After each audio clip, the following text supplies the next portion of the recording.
और चलिए अब आपको सीधे लिए चलते हैं ग्वालियर और तस्वीरें दिखा देते हैं जहां पर भारतीय जनता पार्टी के प्रदेश अध्यक्ष हेमंत खंडेलवाल का ग्वालियर में सम्मान समारोह का आयोजन और किया यहाँ गया मंच पे विराजमान सभी हमारे आदर के केंद्र, हमारे सभी सम्मानित मंच पे विराजमान हमारे नेतागण और यहाँ मौजूद ग्वालियर के सभी कार्यकर्ता बंधुगण।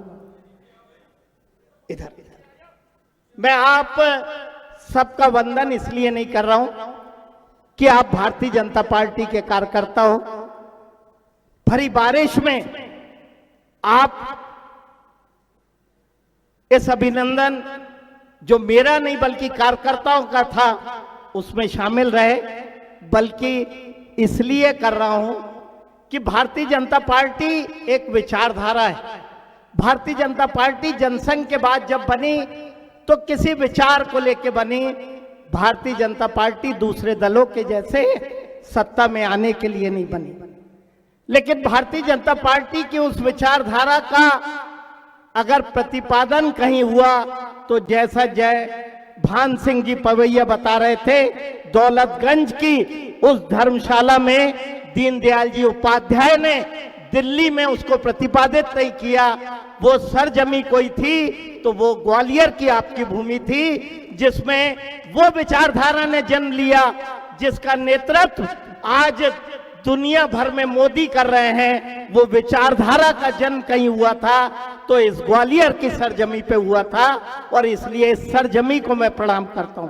ये सरजमी को इसलिए भी प्रणाम करना चाहिए कि जनसंघ से भारतीय जनता पार्टी को पूरी दुनिया में पहचान बताने वाले, पूरी दुनिया में इस भारतीय जनता पार्टी को अपनी पहचान बनाने वाले अटल जी की जन्मभूमि कोई है तो वो ग्वालियर है, इसलिए मैं इसे प्रणाम करता हूं। लेकिन इसके साथ ही साथ नारायण कृष्ण शेजवार जी को भी नहीं भूलना चाहिए, जिन्होंने पहले महापौर के रूप में, मध्य प्रदेश में पहला महापौर जनसंघ का कोई आया था तो उन्होंने पहले महापौर के रूप में यहाँ आया। लेकिन ये सरजमी को हमें इसलिए नहीं भूलने चाहिए कि ममतामयी माता अगर कहीं पे जिसकी कर्मभूमि थी तो वो राजमाता सिंधिया, वो ग्वालियर सरजमी की थी।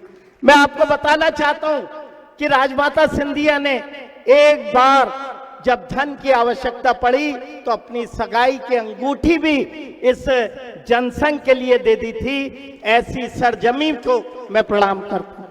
मैं जनसंघ को आगे ले जाने वाले हमारे उस हर नेतृत्व को प्रणाम करता हूं जिन्होंने भारतीय जनता पार्टी का अलग जो ग्वालियर से जगाया, जो पूरे प्रदेश में गया। आज मैं उन पुण्य आत्माओं को भी याद करता हूं।